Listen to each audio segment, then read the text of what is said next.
We might as well shine together. Better now than never. Business before pleasure. P. Diddy and the fam. Who you know do it better. Yeah, right. No matter what. Yeah, tight. What up, everybody? Good morning. Good morning. It is 6:30. It is October 24th. My name is Scott Redler. I am the Chief Strategic Officer of T3Live.com. Hope everyone's feeling well on this Tuesday. A little bit better than yesterday. I know yesterday we came in pretty fired up. We had a nice setup in the market. Went over it. Tried to get everyone thinking straight, thinking clearly so they can execute with confidence. Right? What do we talk about? One setup, execute with confidence. Next setup, next trade. One setup, execute with confidence. Next setup, next trade. And all of a sudden you start building and building, and you're back on the road to green October and maybe a good fourth quarter. So here we are. Okay, yesterday we did open below the lows of the year, and what did we talk about? Could we reclaim that September low in the S&P cash, the SPYs, and the Qs? And it happened. I do apologize. I wish I could say hello to my dogs around the world. I still can't do that on Twitter right now. Hopefully Elon's working on that, but we'll see. So that was yesterday. This is today. We always got to look for now a new setup, a new trade, execute with confidence, keep building. Net money and build. All right, at this point, yesterday, take a look here at the chart of the S&P cash. Went as low as 41.89. Remember that? Then what do we do? Oh, we reclaimed 42.16, reclaimed 42.23, went as high as 42.55. Nice trade. Happened within 15 minutes. We were watching the TLTs to go from down to reclaim Friday's low. Knowing what to look for helps when you execute. It helps give you that confidence, plus it gives you the way the mantra of the market's going. So anyway, you look at today, you look at the SPYs. So far, I would say I wish we closed a little bit better yesterday. If we would have closed a little bit better, meaning the SPY's a little stronger, the Q's a little bit stronger, I think more people would be a little bit longer overnight for some continuation. But it is what it is. You don't have to be in everything to net money. A bunch of things gave signals to be in there because of the relative strength, which we'll get into. So at this point right now, the SPYs are up about $2. Okay, so with that being said, I feel like we could probably have some kind of inside day. What's an inside day, you ask the Red Dog? It's when you're within the prior candle. So if you look here at the SPYs, okay, what did this happen yesterday? SPYs were my biggest trade yesterday. Why? Because I bought a little bit into this 418 area. I added when it went through 420.18, and then you could have even added when it reclaimed 421. This is, my friends, is what you call the Red Dog reversal. The Red Dog reversal is a way to catch a counter trend trade defined, not catching a falling knife, in a defined way with points of reference. That's how you could move forward without trying to use opinions and get your clock cleaned, which we don't like to do. So anyway, after 1, 2, 3 down days, it was a good opportunity to look for that kind of trade, for it to burn off some of the oscillator, which was minus 55. So anyway, you could have been a buyer, in the whole Versa level. If you look here at the intraday, I was showing, my crew yesterday. Yesterday it made a low literally at 940. Okay, 940, that was your 10-minute low, and then it got above the candle, then it took back 420, gave you a really nice move yesterday. But anyway, that was then, this is now. Next trade, next setup, execute with confidence, net money, move forward. That's what we're doing here, so you guys can get out of your hole, or if you're making money, keep building, my friends. You're doing just fine. So anyway, here you go. So yesterday went as high as 424.45.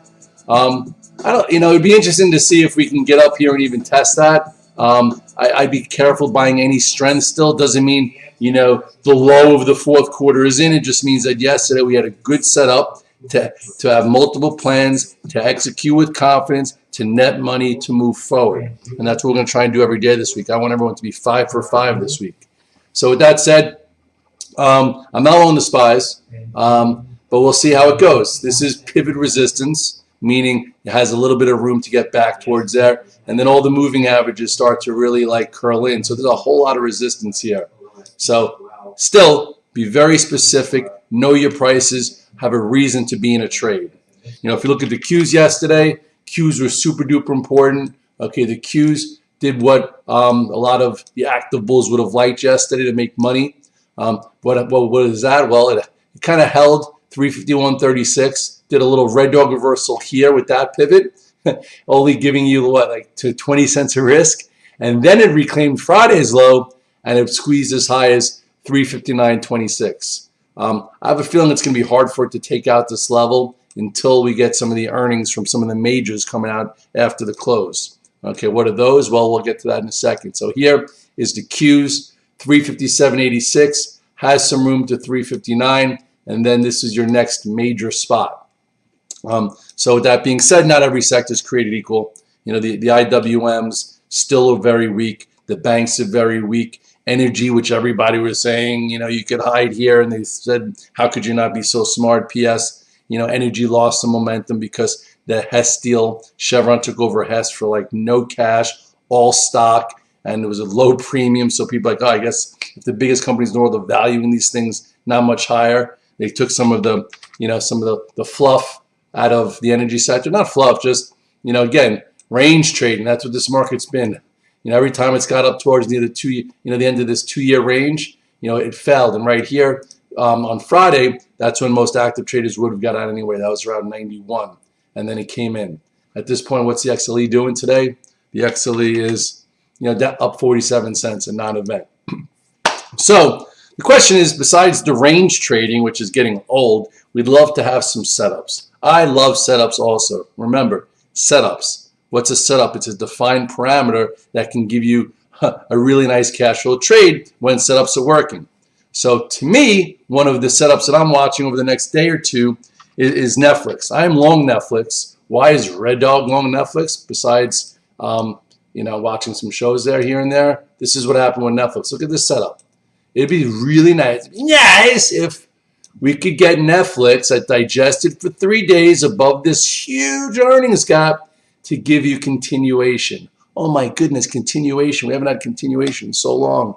So anyway, I did buy Netflix post earnings. Okay, I didn't have an earnings call spread on. And you have two little higher lows. So the question now is, can this get above 407.54? Can it get above 410 and give a little bit of a trade through this bull flag with a gap below? I've seen that happen thousands of times that it has. Obviously in tough, tricky markets that are predatory, sometimes it doesn't. This is a nice setup. So I am in it. I didn't add to it yesterday until towards the end of the day, and I'm going to see if I can add to it today for it to work. Wouldn't that be nice? Okay, it might wait till after tomorrow to see what happens with Microsoft and Google that come out with earnings again today. Some people are like, hey, Red Dog, do you trade after hours? Sometimes I do. You know, you have to have your levels after hours the same way you need to have your levels during the trading day. You know, sometimes, you know, I take a call spread, so this way I don't have to worry about trading the after hours craziness. P.S. Yesterday, the best trade I had on was NVIDIA. If you remember, 24 hours ago, we were sitting here and I said, if the market's going to reverse, NVIDIA is at a very big level, and NVIDIA yesterday, you know, took back this 410. Doesn't mean it's going back to all-time highs. Doesn't mean it's the momentum risk trade it was, you know, for a while. What it means is that it took back 410 yesterday after coming in from 476, gave you a really nice trade. Actually even showed some power, got above Friday's high, and now NVIDIA is paying you if you took it home long. Okay, it's up another 6 and change. So if you were looking for a Red Dog reversal and then you took a third home, you trim into this move. If you have no NVIDIA on and you didn't buy it yesterday and you didn't have any overnight, you got to be a little careful because 436, these moving averages come in around 440, and then this high, where is that? 447 is this high. So I don't think that you want to be, you know, putting on NVIDIA into this up open here. But it was a nice trade into that. So at least there was a trade there, right?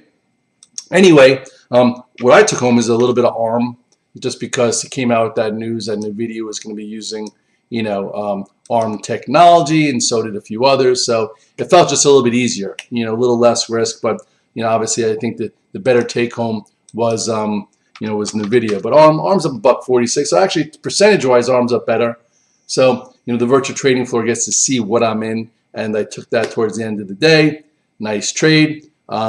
Anyway, We'll see. But today into this open, it's going to be a little trickier than yesterday. Yesterday, you had a really clean trade where after 15 minutes, you had so many lows to trade against, and then you had to pick and choose where you wanted to sell them. So anyway, but NVIDIA gave you the clues that that's the one you wanted to be with overnight. So, how do you approach Google into earnings?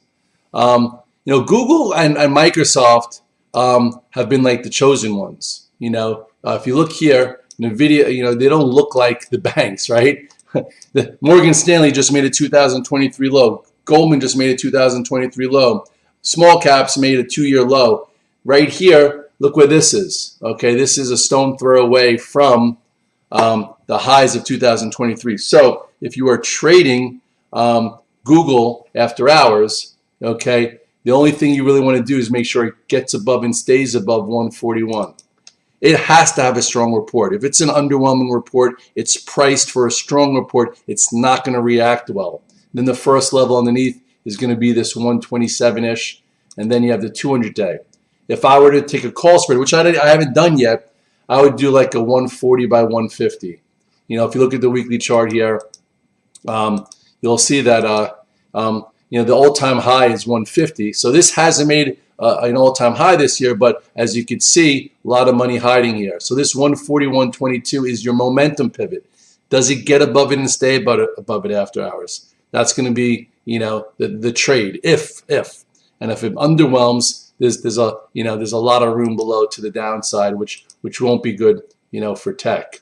Microsoft is very similar, where there's a ton of money hiding in Microsoft because all the cash.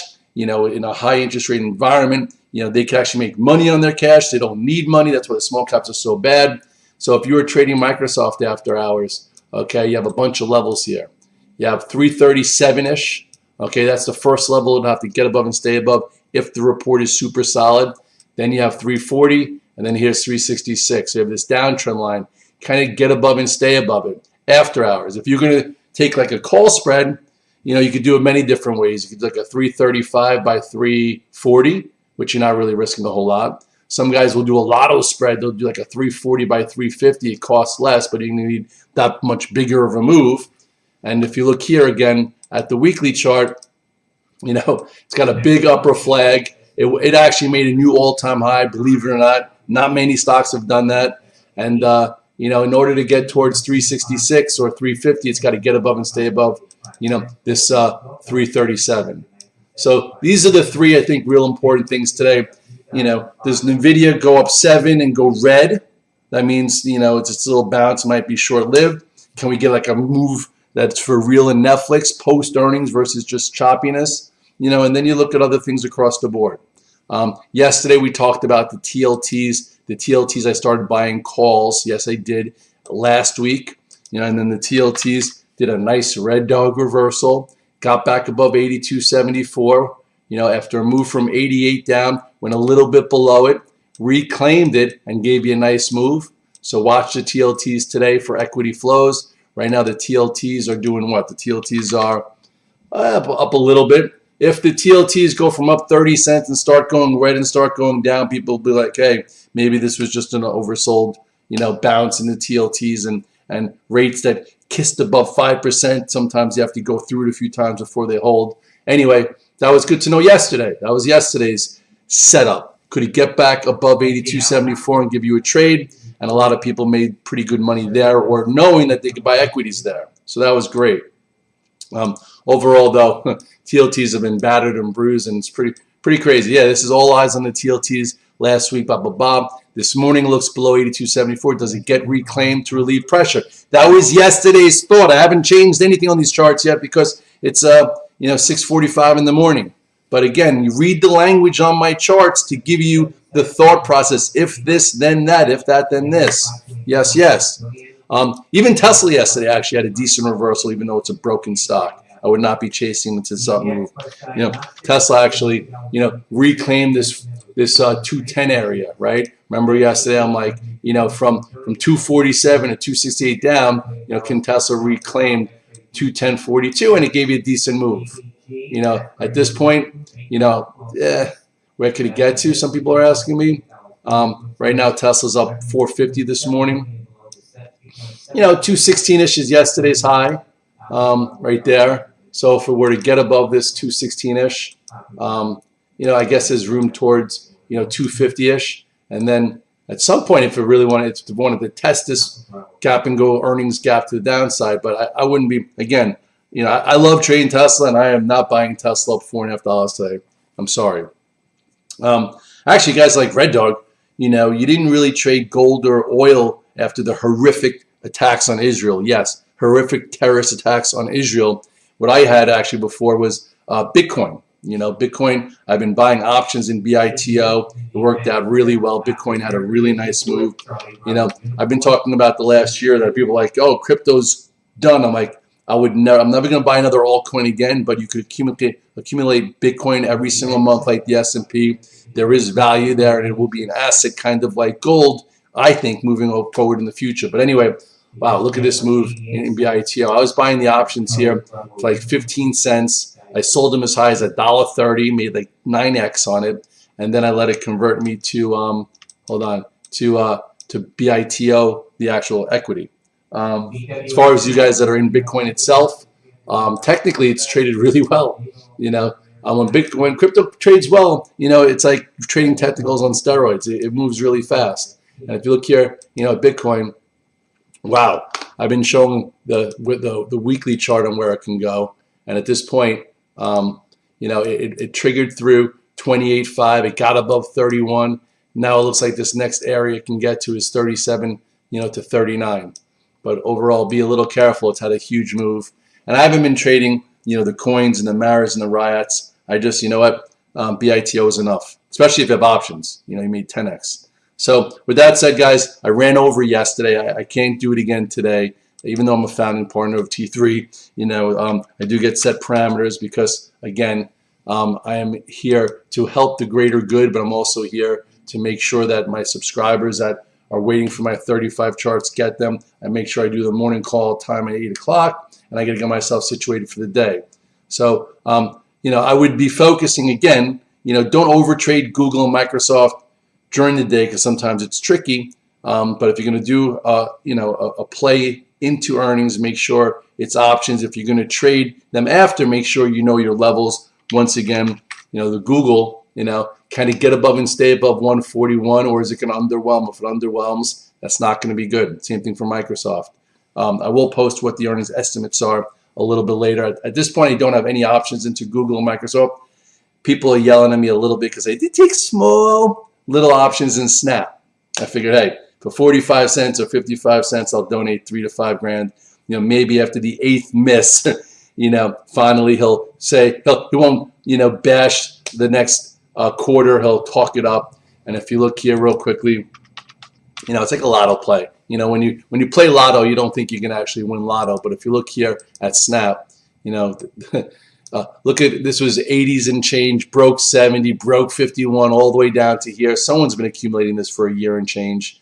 So anyway, I took some like 11s and 12s, which again, when you go play Mega Billions, you don't think you're really going to win, but if you do, it's nice. Actually, this is a little bit higher percentage than if you're trying to play the Mega Millions. But anyway, Snaps after the close also, so we'll see how it does. Don't just buy the stock. Guys who bought the stock the last 7 times, it was down like 20%.